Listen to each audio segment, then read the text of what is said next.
Relationships are really difficult, aren't they?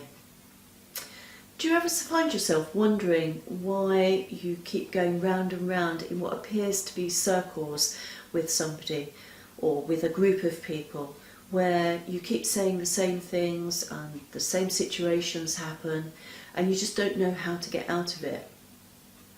Well, when I'm working with my clients, I sometimes use this diagram, so I thought I'd use it today to show you.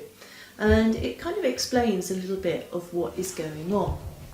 So this is called the drama triangle, or I've called it the drama of relationships.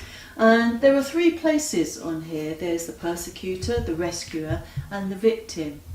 And when we get involved in relationships, we can find ourselves in one of these three places and we get stuck there.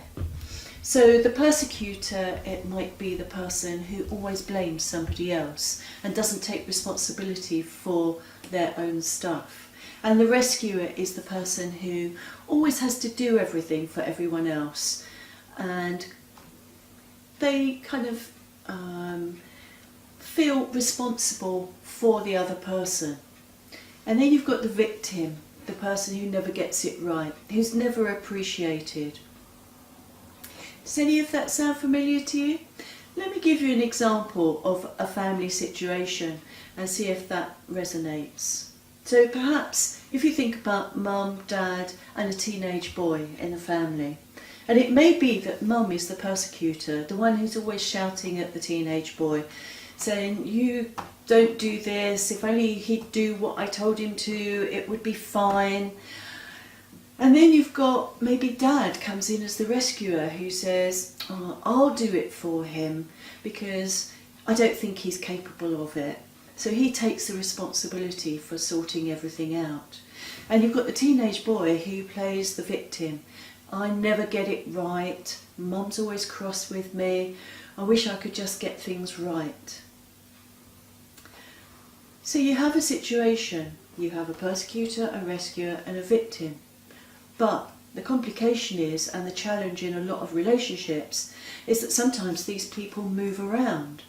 So maybe the son becomes the persecutor and he sort of shouts at mum and dad that they're doing it all wrong and they're blaming him for things that he hasn't done. And maybe mum moves from persecutor to rescuer and says, "Okay, I'll sort it all out, I'll talk to dad, I'll see what we can do, we'll get it sorted for you." And then poor old dad becomes the victim, the one who can't get it right. So everybody starts to move round.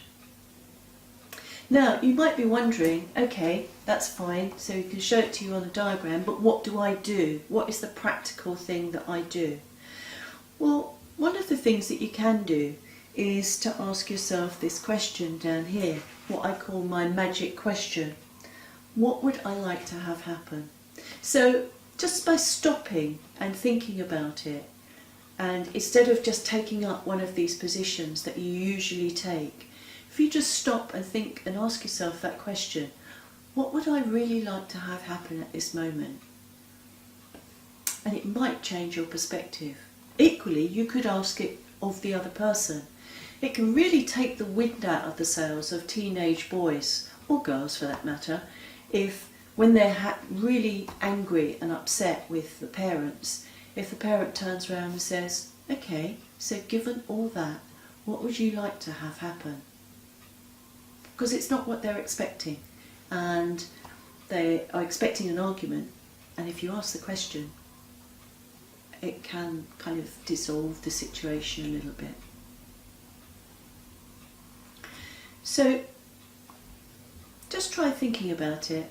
Next time you find yourself in a situation, maybe at work, maybe at home, where you always seem to be taking up a certain place in the triangle, ask yourself that question and see if you can take yourself out of the triangle and find another solution. Remember, we can't change other people, but we can change the way that we react to them. And often that will have a knock-on effect that they will start to change the way they react to you too.